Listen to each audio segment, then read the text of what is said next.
Hello everybody, this is TipTop MTG here today with another Magic the Gathering video. In today's video, I'm going to be playing some MTG Arena Historic using some cards from Kaladesh Remastered. So Kaladesh Remastered came out last week, and one of the cards that kind of caught my attention the most from it was Aetherworks Marvel. And so what this card says is, whenever a permanent you control is put into a graveyard, you get an energy. And then you can tap and pay 6 energy to look at the top 6 cards of your library, and you may cast any spell from among them without paying its mana cost. So, if we activate its ability and there is, for instance, an Ugin or an Ulamog within the top, bit of our library, we can just cast that for free. And so the idea is we want to get to 4 mana to get to Aetherworks Marvel, play it, and by the time we get to 4 mana, have enough mana to activate it that turn. So essentially, we're going for a turn for Ulamog or Ugin. And so to get us there, we have a lot of things that are utility and also generate energy. So we have things like Attune with Aether, which is going to kind of cantrip, so this will turn into any basic land, but you also get 2 energy out of it. This works as a mana dork, so if you really need that extra mana to get up to Aetherworks Marvel, it can, but it also is just a creature that adds 2 energy counters. We had Wood Weaver's Puzzle Knot, which when it ETBs, you gain 3 life, which is nice because it lets you stall, and you're going to get 3 energy, and then you can also pay 3 to then do that effect again, but sacrifice it as well. We have Strategic Planning, which is just a card that lets us kind of go get more cards. This can be swapped out for anything. I just thought we'd use more historic cards because that's fun. We have Rogue Refiner. It's a 3-cost blue and green creature human rogue, and when it enters the battlefield, you draw a card and again get 2 energy. So before we get to turn 4, that's where everything is. We are looking to cast these spells into Aetherworks Marvel, and then everything after Aetherworks Marvel on this list, we are looking to kind of cheat out. So we have things like Kiora Best the Sea God, Scholar of the Lost Trove, Waker of Waves, Hornet Queen, Turn Timber Symbiosis, which is really nice because if we do draw it, it can be played as a land. We have Ugin, which we have 4 of. It's not showing, but we do have 4 of them. We have 1 Omniscience just for fun, and we have 4 Ulamogs. And because Aetherworks Marvel is actually casting, we do get the on-cast trigger here.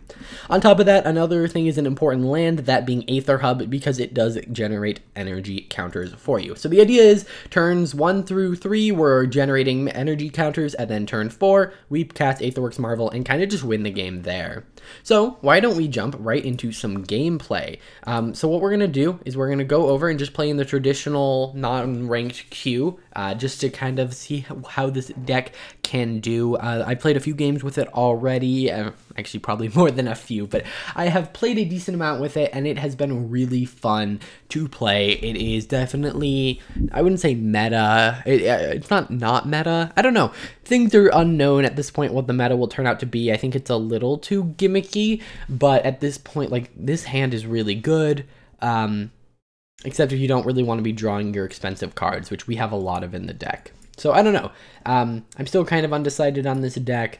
Maybe we'll see some fun gameplay here today, though. So we are going to shock this in so that we can play Attune with the Aether right here. We're gonna go for the blue mana just so we can have, an equal amount of both colors, even though, we are gonna be more likely to cast this. So then we get another Attune with the Aether, but I think I want to heal just because it looks like they are going to be pretty aggressive. Next turn, we'll be able to Attune with the Aether, which will get us up to enough mana to activate Aetherworks Marvel. It'll also give us our 4th land, which means we are guaranteed, assuming they don't somehow get rid of our energy counters or our lands, to be able to cast it. So that's pretty awesome. And yeah, that is pretty much the point of the deck. So we're going to be able to... I may have wanted to shock that into Attune with the Aether twice, but I guess it's not the Aether, but Attune with Aether. And we're gonna do this. So first off, one thing I want to mention about this video is I have been kind of going back and forth on filming these type of videos. You'll notice I am doing this live right now. Okay. I am doing this live right now. I am doing my voiceover as we are playing, and I want to know what you guys think about that. Do you like that better? Do you like when I do it after the fact, knowing what happens and kind of just talk through my gameplay decisions? I want to know. This one is definitely more rambly, but I think it's a little bit more fun. So why don't we activate this and hope we get lucky. We did not. So this has haste. If I can get out a creature, I'm not dead. So I'm going to get out the Rogue Refiner so that maybe we can activate it again next turn. I can't draw the card, but I will be able to get the mana there. So next turn we can crack the Woodweaver's Puzzle Knot, assuming we're still alive.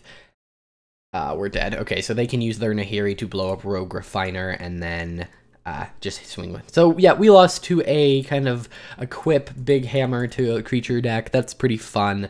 Why don't we move into the next one? See, if we would have gotten something like an Ugin or an Ulamog there, we would have shifted the game into our favor, but unfortunately, obviously, that's not going to happen every time. So let's see what happens next. So yeah, generally, I think the deck is really fun if you like playing having those explosive turns where you go from nothing to just barely pulling off your combo and then wiping the board and starting to dominate from there. It's definitely one of those decks where you're not going to be winning right away. Like, you are probably going to lose for the first bit of the game, and then you're going to have this big comeback turn. And so if you like that kind of deck, I really do recommend it. If you want to see the deck, I have it in the description down below. This is a really awesome hand. I mean, we have all 4 lands. We have Attune with the Aether and Servant, along with Rogue Refiner now, which means that by the time we get there, I kind of wish I shocked this in now, we'll be able to have enough mana, hopefully. Although I guess Servant is ramp, so I don't know. We'll have to see what order things play out in and how controlly their deck is, because I may want to be more careful with my Aetherworks, as it can be removed, and that would really stink. So we're going to throw out a Servant here, just, you know, we don't really care if it dies, and Attune with the Aether is much easier to squeeze with another spell. We're being more mana efficient by casting Servant first. And on top of that, it also means technically we can have Aetherworks Marvel next turn, but we will only be at 3 mana. Okay, so it looks like an enchantment-based deck, maybe? I don't know. Let's, we're gonna do a Rogue Refiner, and then we are going to chump block with, oh no, I need Aetherworks to be on the battlefield for that.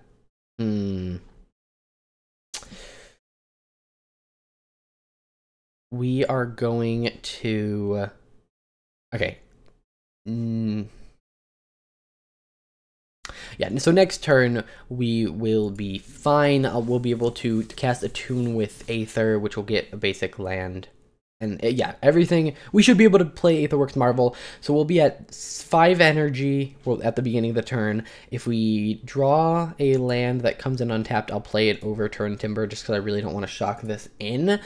But if we do that, then we can Attune with Aether to get the 2 extra mana, and then we can use, so we'll be at 7 then at that point, and then we can use 1 mana with our Servant of the Conduit, assuming they don't blow it up in order to, that's unfortunate, do that. So it looks like we may be a turn behind schedule now in terms of having enough energy, which really sucks, unless we can do some interestingness. So yeah, they kind of messed up our plans there. I would have been better off using Attune with Aether this turn just to guarantee it, but I don't know what I was doing. I was being selfish? Not selfish, greedy? I don't know. What I think I'm gonna do, there's no point in playing Aetherworks Marvel on a board that I really can't do anything with it.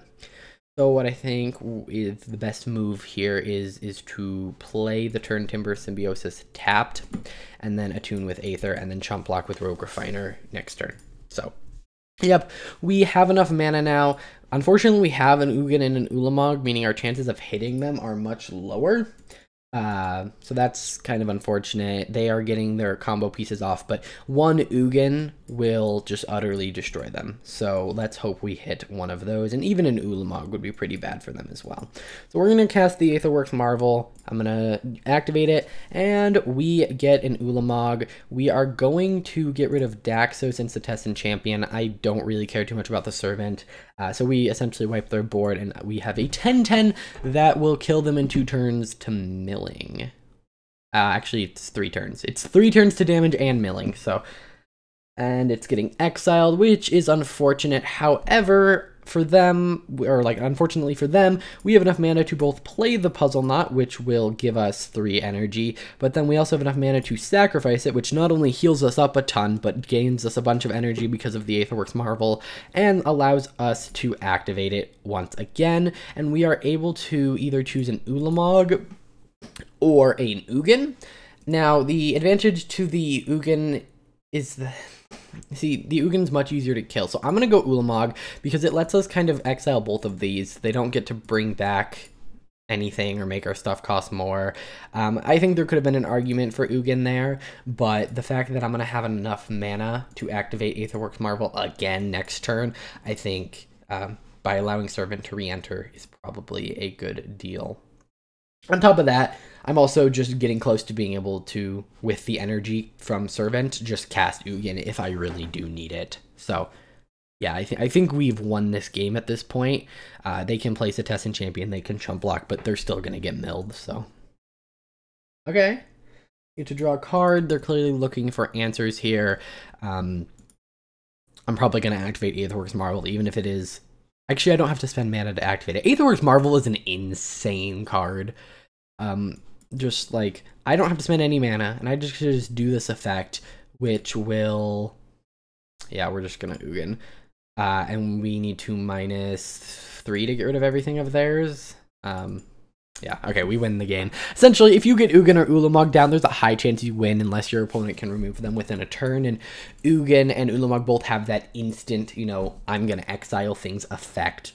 So that's pretty good. I think we're going to do one more game. You saw one where it maybe didn't work out, one where it worked out almost perfectly.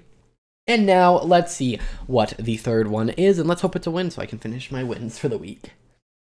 Yeah. So yeah, this has been a really fun deck. Again, deck list will be in the description. And again, I also want to know your feedback on this video. Did it suck because I am literally just, you know, sitting here rambling and don't have like a series of points to talk about, and I'm really just, you know, having fun with the game? Or do you prefer this where it's a lot more casual? It's not, what am I trying to say? It's not a like look back. It's actually just me playing the game, having fun, and just kind of sharing that experience. I want to know what you guys prefer in the comments down below, so let me know. Also leave any feedback just about anything. I'm really looking to improve. I hate doing this, but I think no, we don't need to. I was thinking about shocking it in so that we could attune with the Aether, but I think I'm going to be shocking in Breeding Pool next turn, and so then I can play Woodweaver's Puzzle Knot, and then the turn after that, we can attune with the Aether and Woodweaver's Puzzle Knot, and then that'll lead us up to turn 4. So, yeah, we're going to shock this into the Puzzle Knot, getting us the 3, and then... Next turn, we can attune with Aether to get the second land that we need, play that land in order to cast the Puzzle Knot. Another probably safer move would be to play Temple unless we draw a land. If we draw a land, we are good to go with Aetherworks on turn 4 and having enough mana or energy to activate it. So we shall see. We did get another land, so what I'm going to do is I'm going to attune with Aether to grab a forest, and then we are going to play the forest in order to play the other Puzzle Knot, bring us up to 8 mana, and then next turn, if we don't draw basic, we can pay 3 life to shock in the Turn Timber Symbiosis, which, or I guess it's actually shocking in the Turn Timber Serpentine Wood. And actually what's nice is Woodweaver's Puzzle Knot has that gain 3 life, so it's kind of just offsetting the damage we're taking from shocking these lands in. And obviously the advantage to the Turn Timber Symbiosis is that and why we run it over, say, a forest, is that Aetherworks Marvel can go grab it, and then now you're looking like 13 cards deep for an Ulamog, and that's pretty insane. So we're getting hit for 2. Looks like we're going against Elemental. I would guess like a self-mill kind of deck. There are a decent amount of those in the format. So if we get an Ulamog, we have 2 great targets for it. If we have an Ugin, we have some great targets as well. So this is a pretty exciting thing. It's also wonderful to see colorless decks. I love just seeing colorless decks do really well, whether it's artifacts or Tron or whatever. And this is just really fun. So we are going to have to shock this in, which does kind of suck, but it does mean we can activate Aetherworks Marvel this turn. So we do that, and we get Ulamog, and so that means I can just exile both of their permanents. Oftentimes this will lead to a concession from the opponent, but if they know they can remove it, it often won't. It'll just be a nice, 2-for-1 removal spell. Next turn, we do not Actually, yeah, next turn we'll have exactly enough to activate Aetherworks Marvel, because we can pay 3 mana to activate Woodweaver's Puzzle Knot, which will sack it and gain us 3 energy, which only gives us 5. However, whenever a permanent we control goes to our graveyard, we get an extra energy because of Aetherworks. So essentially, we're getting 4 mana every time we pay 3, or sorry, we're getting 4 energy every time we pay 3. So assuming they don't have any big splashy spell like that, we should be fine. Now, I don't know how much they could win the game. Yeah, they just got a bunch of lands and spells, so I don't know what's going to happen here. So I'm going to throw down the Temple of Mystery so we can scry a little bit. I don't really want that card. And we're going to, before we do anything, move to combat, get this trigger off, and see what happens. Try to bait out any 1 mana removal, like unsummon. And then we are going to activate the Woodweaver's Puzzle Knot. We get exactly enough mana to do stuff, and then activate Aetherworks Marvel. Now, there's not really anything I want too bad, so I'm going to cast Timber Symbiosis, which then lets me go get Ulamog again, which doesn't cast him. I mean, I don't really need it, but it does get us back 1 energy. I mean, it probably would have been better to keep something else, but now we have up a blocker. We've seen that they have things like the Ultimatum, which means that they could have something come out of nowhere. And generally, we are going to win next turn. See, yeah, I would be worried about like a haste enabling elemental, which there are some of. Although he could also just draw a bunch of chump blockers, which would be really annoying too. Although he will be milled the next turn. So as long as he doesn't get rid of Ulamog, he is dead to milling. And yeah, good game. That is how the deck really wants to win. Obviously, it is very powerful. The fact that turn 4 you can be throwing down an Ulamog or an Ugin is nothing to laugh at, and I would not be surprised if this shows up in a meta kind of deck, but I think it's a little bit too early to tell. Let me know what you guys think about that in the comments down below. If you enjoyed this video, please hit that like button. Again, check out the deck list in the description down below, and I will see you guys in the next one. Bye.